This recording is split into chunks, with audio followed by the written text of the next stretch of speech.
Hello friends, చింతపండు పులిహోర. ఈరోజు నేను ముందుగానే రైస్ కడిగిన తర్వాత దాంట్లోనే పసుపు వేసి అన్నం వండుకుంటాను.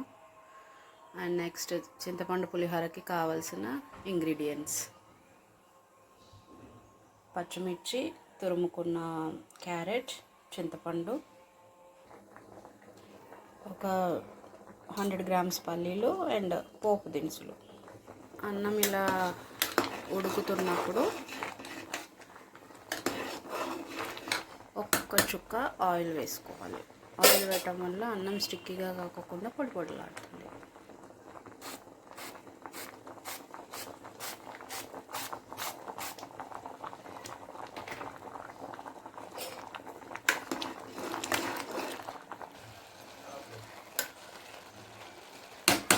ఇలా అన్నం ఆల్రెడీ ఎల్లో కలర్లో ఉంటుంది కాబట్టి మనం పోపులో లైట్గా పసుపు వేసుకుంటే సరిపోతుంది.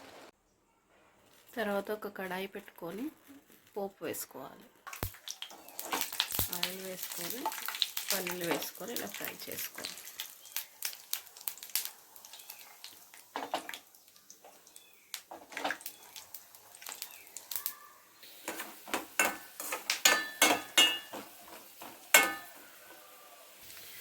మరీ ఎక్కువ ఫ్రై అవ్వకూడదు. ఇలా కొంచెం బ్రౌన్ కలర్లో వచ్చిన తర్వాత పల్లీలు తీసేయాలి ఆయిల్లో నుంచి. పల్లీలు తీసిన తర్వాత పోపు దినుసులు, పచ్చిమిర్చి వేసి ఇలా ఫ్రై చేసుకోవాలి. అండ్ కొంచెం కరివేపాకు అండ్ లైట్గా పసుపు అండ్ లైట్గా కొంచెం సాల్ట్, బికాజ్ పచ్చిమిర్చి కొంచెం క్రిస్పీగా అవుతుంది.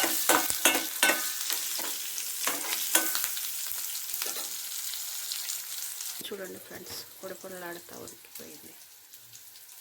ఇందాక మనం పెట్టుకుని చింతపండుని వేసుకో. పులుసు మొత్తం మరిగి ఇప్పుడు వేసిన దాంట్లో సామవ్వాలి. అప్పుడే తిక్కుగా ఉంటుంది. అన్నం ఇలా వేడివేడిగా ఉన్నప్పుడే మనం తగినంత సాల్ట్ వేసి కలుపుకోవాలి.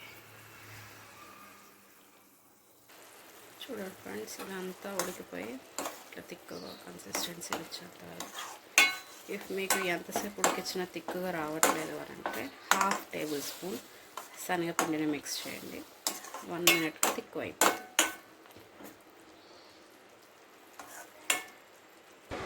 ఇప్పుడు మనం కొంచెం కొంచెంగా పులుపుకు సరిపోను వేసుకుంటూ కలుపుకోవాలి.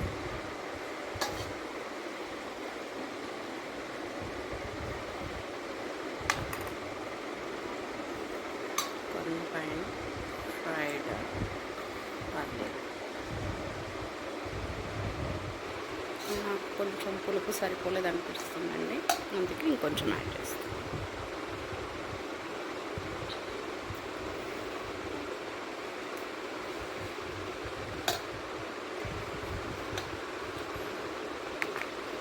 దీనిపైన తురిమినదిలా